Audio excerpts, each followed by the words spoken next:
Chapter 77, Entering the Mountains. Upon returning to the blacksmith shop, Ruan Xiu discovered her father seated alone on one of the bamboo chairs, and she handed him the flagon of wine, then sat down onto the other chair as she asked, "How did the talk go?" Ruan Qiang opened the flask, and he didn't even need to drink the wine. All it took was a quick whiff for him to know that this wasn't the wine that he had asked for. A flagon of premium spring peach blossom wine cost 2 taels of silver, yet this was clearly the cheapest spring peach blossom wine that was sold for 8 cayan per flagon. Out of the corner of his eye, he could see Ruan Xiu tugging nervously on the hem of her shirt while looking around with a sheepish expression, clearly afraid of being exposed by her father. Ruan Qiang could only heave an internal sigh, pretending as if he hadn't noticed the difference at all as he took a swig of wine out of the flagon. Everything went fine. I'm going to send someone to the kiln supervision office later to ask for a new and old mountain topography chart from Wu Yuan. Once Chen Ping'an's had a chance to think things through, he's most likely going to ask for those charts from me. Ruan Xiu was very relieved that her ploy hadn't been uncovered, and she smiled as she straightened out her legs and stretched lazily, then leaned against the smooth and cool back of the bamboo chair. The first step was always the most difficult one to take in any endeavor, and the fact that everything was off to a good start here put Ruan Qiang in quite a good mood. Thus, in a rare display of goodwill, he afforded Chen Ping'an a compliment. "That boy from Clay Vase Alley is quite simple-minded, but he's definitely not stupid. Haven't you heard the expression that all wise men appear simple-minded on the surface?" Ruan Xiu asked with a joyful smile. Ruan Qiang merely smiled in response and offered no reply. He cast his gaze toward the creek in the distance, then held the neck of the wine flagon between his index finger and his thumb, gently swirling it around as he said, "There are some things that I can't say directly to him because it might lead him to think too much and ruin what would have otherwise been a good thing. So I want you to tell him those things in my stead when you see him tomorrow." "What would you like me to tell him?" Ruan Xiu asked with a curious expression. Ruan Qiang was silent for a moment, then took a small swig of wine from the flagon before continuing. "Tell him not to consider purchasing Dragonspine Mountain. Even someone of the upper 5 tiers wouldn't dare to claim such a mountain if they didn't have any powerful backers. With such a large slab of dragon slaying platform on the mountain, the Wind Snow Temple and True Martial Mountain were only able to claim the mountain in collaboration with me. And even then, there are still many people that are hiding in the shadows, hooray green with envy. Of course, you don't have to explain all of that to Chen Ping'an. Just tell him directly not to even think of touching dragon-slaying platform. Secondly, the Great Li Empire is only selling a total of 61 mountains this time, and he'll only be able to purchase 5 at the very most. If he buys any more than that, it'll become very difficult even for me to keep him and his mountains safe. Thirdly, and this is a decision I've only just made, I'm going to ask for Divine Elegance Mountain, Lamp Bearer Mountain, and Gallant Spear Mountain from the Great Li Empire. So tell him to pay extra attention to the mountains around those 3 when he's looking at the topography charts. I'm not an unreasonable person. I won't force him to spend all of his money on mountains near the 3 that I'm going to claim. All I'm asking is that he spends half of his gold essence copper coins there. However, if he knows what's best for him, then he would prioritize buying more mountains near mine. Finally, you can tell him that if he ends up with a few copper coins left over after purchasing his mountains, then he should buy a few shops in the town. There are most likely going to be some good shops being sold in the near future, because many of the households that have connections to the outside world are most likely going to be moving away. Hence, the shops won't be very expensive either, perhaps costing a single copper coin per shop at the very most. Ruan Xiu's eyes lit up slightly upon hearing this, and she suggested, "How about you buy the pastry shop, father? I gave you my 2 pouches of copper coins, right?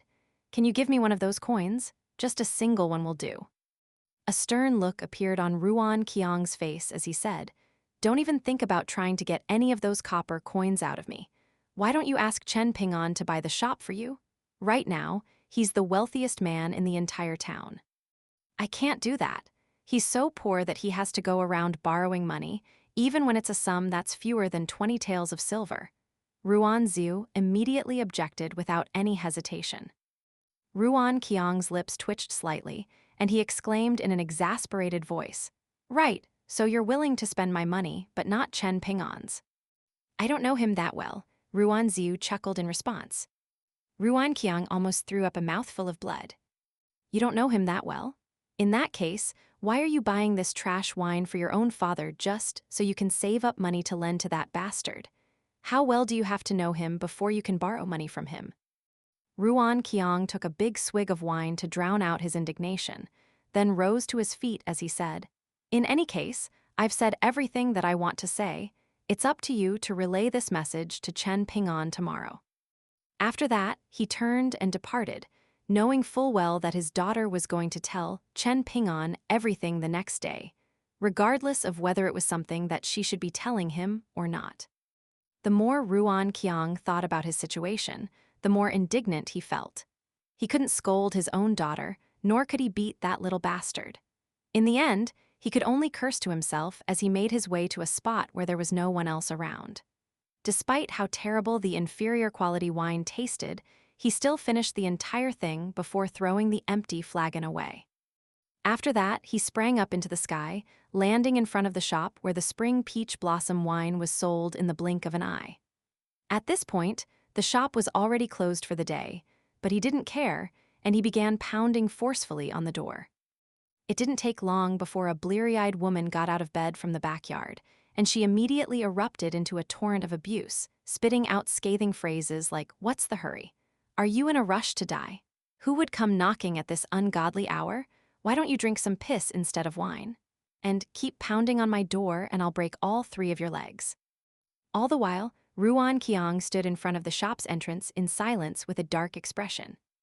Thanks to the light provided by the moon, the woman was able to identify the late-night visitor as Master Ruan, and her entire demeanor instantly took a drastic turn. A seductive look appeared on her face as she latched onto Master Ruan's muscular arm in an extremely warm and hospitable manner. Having already been a widow for many years, she was like a parched desert thirsty for a rejuvenating storm, and she certainly wasn't going to pass up this opportunity. As she led Master Ruan into her shop, she pretended to stumble so that she could fall into his arms, but unfortunately for her, Master Ruan wasn't having any of her nonsense, gently pushing her away before tossing down some silver, then promptly departed with 2 flagons of wine. The woman stood at the entrance of her shop with a mocking expression as she jeered, "To think that such a strong and sturdy man like yourself would be just as soft as your surname. I'm going to charge you 2 times the price when you come to buy wine from my shop from now on. If you ever harden up someday, maybe I'll let you drink for free and even throw myself in as a bonus." Master Ruan's surname is a homonym of Ruan, which translates to soft. Ruan Qiang paid no heed to her insults as he made his way to the end of the street. But instead of returning to his shop in the south, he sprang up into the air before arriving in front of a small mountain in the north. It was a mountain of smashed porcelain, and Ruan Qiang took a seat on the ground with his legs crossed around 30 meters away from the mountain. All of a sudden, a voice rang out from nearby, "Fancy meeting you here." Ruan Qiang nodded in response and tossed a flagon of wine to the owner of the voice. The old man caught the flagon, then mused, "You visited Widow Liu's shop at this hour. I'm sure she must have had some choice words for you." Ruan Qiang naturally didn't want to discuss this subject. Instead, he asked, "Mr. Yang, who is the young boy accompanying the new kiln supervision official, Wu Yuan? I can't get a good read on him, and he looks no different from an ordinary person on the surface." The old man was none other than Old Man Yang, and he took a swig of wine, then replied, "I don't know who he is, but I'm assuming he's not just here for a holiday, wouldn't you agree?" After giving that ambiguous reply, Old Man Yang looked up with a smile, and at the summit of the mountain of porcelain was an azure-robed young boy. The boy's hands were tucked together in his sleeves, and there was a warm smile on his face. It was none other than the boy who had accompanied Wu Yuan to Ruan Qiang's blacksmith shop earlier in the day. The boy pulled one of his hands out of his sleeve and said, "As the saying goes, one must first knock before entering, and one must first pay respect to the gods before visiting a temple. I visited Master Ruan earlier today, and I'm here to visit Elder Yang now, so I'm following all the rules. Instead of continuing to drink from his flagon of wine, Old Man Yang pulled out a string and tied the flagon to his waist, then took a puff out of his pipe before smiling as he said, "While it's true that you're following the rules, you've still yet to make your intentions clear." The boy tucked his hand back into his sleeve, then leaned forward slightly as he said with a smile, "Regardless of what the two of you think of me, I assure you that after this meeting, we won't need to meet again." Perhaps that's not entirely accurate. I'm overseeing the construction of the City God Pavilion for now, so perhaps we'll cross paths while I'm performing my duties, but even then, our interactions will be minimal. As for the Wencheng pavilions and the martial sage temples, those are outside of my realm of jurisdiction. I'm only responsible for the insignificant City God Pavilion. Just as the governor of a county was responsible for overseeing all matters taking place in the county in the world of the living, the city god ruled over all of the beings and entities in the realm of the night. Master Ruan's brows were tightly furrowed as he tried to figure out exactly who this young boy was. Was he a priest from the Ministry of Rites, or was he a chi refiner from the Ministry of Astronomy? Regardless of whether he came from the Ministry of Rites, the Ministry of Astronomy, or elsewhere in the Great Li Empire, the fact that he dared to stand at the summit of the Mountain of Porcelain in such a bold and brazen manner indicated that he had to be a 10th-tier cultivator at the very minimum. Hence, he was most definitely older than he appeared. The youthful-looking cultivator turned to Old Man Yang as he said, "Allow me to offer you a piece of advice, Mr. Yang. Caution is the key to longevity." Old Man Yang took a vigorous puff of his pipe, but only expelled an extremely thin wisp of smoke that quickly vanished into nothingness. The boyish cultivator's hands were still tucked within his sleeves, but the fabric of the sleeves was moving slightly, as if he were making hand seals. Ruan Qiang heaved a long sigh. "Please do me a favor and set aside your differences for now. Otherwise, if the three of us get into a fight, this entire area in a radius of hundreds of kilometers will be smashed to bits." The boyish cultivator immediately pulled his hands out of his sleeves and raised them up high with a casual grin as he said, "I have no objections to that." Meanwhile, Old Man Yang drew in a breath through his nose, and two barely visible wisps of purple smoke instantly retreated back up his nostrils. "You seem to know a lot," Old Man Yang mused with a cold smile. The boyish cultivator smiled as he replied, "I know just enough. For example, I know that you're not some so-called Mr. Yang. Instead, you should be referred to as Mr. Qing." The boyish cultivator intentionally omitted something here, not because he was trying to make a joke, but because right as those words were about to slip out of his mouth, he felt a flash of killing intent rise up from the old man's body. Thus, he immediately made a decision there, and then to hold his tongue and back down for now. The boyish cultivator leaned back, falling backward as he said, "Farewell. I hope we never see one another again. From this point onward, let's stay out of each other's way and stick to our own paths." As soon as his voice trailed off, he vanished without a trace. "He may be a cultivator of the upper 5 tiers, Ruan Qiang remarked in a grim voice. An amused look appeared on Old Man Yang's face as he scoffed, "What are you getting so worked up for? Aren't you a cultivator of the upper 5 tiers as well? No matter how small Eastern Treasured Vile continent may be, it's still one of the 9 continents. It's possible for even 13th tier chi refiners to arise, let alone an 11th or 12th tier chi refiner." Ruan Qiang took no reassurance from Old Man Yang's words as he shook his head and said, "I've only just reached the 11th tier and still haven't had a chance to stabilize my cultivation base yet. I may be a militarian cultivator who's decently adept in battle, but..." Before Ruan Qiang had a chance to finish, Old Man Yang turned to depart, exhaling a cloud of smoke as he said, "Just be content with what you have. There are countless people pursuing the path of cultivation in this world, yet 10th tier cultivators are already exceedingly rare, let alone cultivators of the upper 5 tiers. You're wary of that man, just as he's wary of you. Neither of you wishes to instigate a conflict with the other." Ruan Qiang thought about this and decided that Old Man Yang was right. He wasn't the type of person to obsess over questions that couldn't be answered, so he decided to simply not think about that strange cultivator's identity and origins. Ideally, they would keep out of each other's way and focus on their own business. With that in mind, Ruan Qiang rose up into the air with a resounding boom, rising all the way up into the clouds before rapidly plummeting toward the bank of the creek. Meanwhile, Old Man Yang was strolling back to the town, and he chuckled, "It's good to be young." Meanwhile, the boyish cultivator was making his way down an alley in the town as he murmured to himself, "We need a curfew, a night watchman, and a market. There are a lot of changes that need to be made. Looks like our governor is going to be very busy." The boyish cultivator was spinning a string of old keys around his finger as he spoke, and he strode into an alley by the name of Erlang Alley, which directly neighbored Apricot Blossom Alley.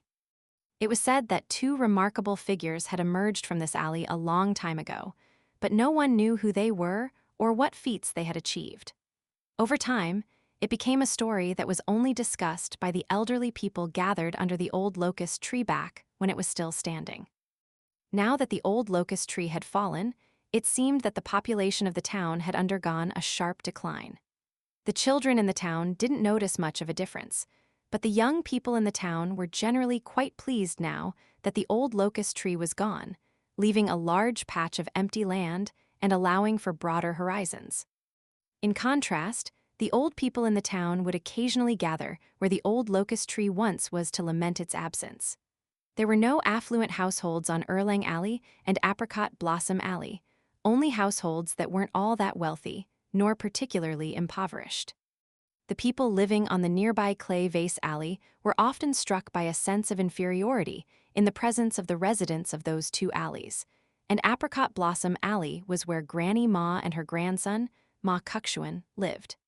Their household was considered to be quite an affluent one in the town. The boyish cultivator stopped in front of a manor, where there were two brand new door gods plastered onto the gate. He raised his head to look up at one of the door gods, and it was a silver-armored door god with 1 foot raised and a stern and authoritative look on its face.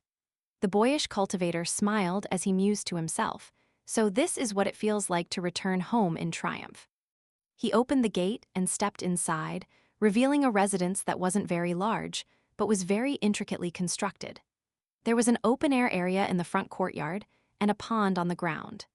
The ventilation in the residence was exceptional, and there was a reclining chair on the second floor that was perfect for stargazing at night or watching the snow during winter. The boyish cultivator was very pleased with this residence, remarking to himself that this was a very good place for cultivation and relaxation. He carried an intricately carved wooden chair over to the pond before taking a seat, then rustled his sleeves to send a large pile of broken chinaware clattering onto the ground, the largest of which were around the size of human fists, while the smallest resembled grains of rice. There were too many of them to count, and after they had all been emptied out of the boyish cultivator's sleeves, they were hovering in the air above the pond in the open-air area. It was as if there were truly a small world up his sleeve. The boyish cultivator looked around as he massaged his own glabella and murmured to himself, "Where should I start?" In the end, his gaze settled on a piece of red chinaware that caught his eye. "I'll start with you."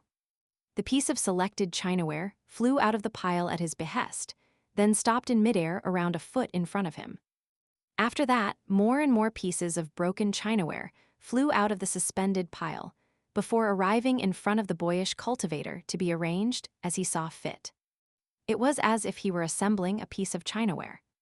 The next day at the blacksmith shop, Ruan Xiu gave Chen Ping'an a pair of maps, one of which was old and yellow, bearing illustrations of a series of undulating mountains. However, all of them were named things like A1, C3, etc.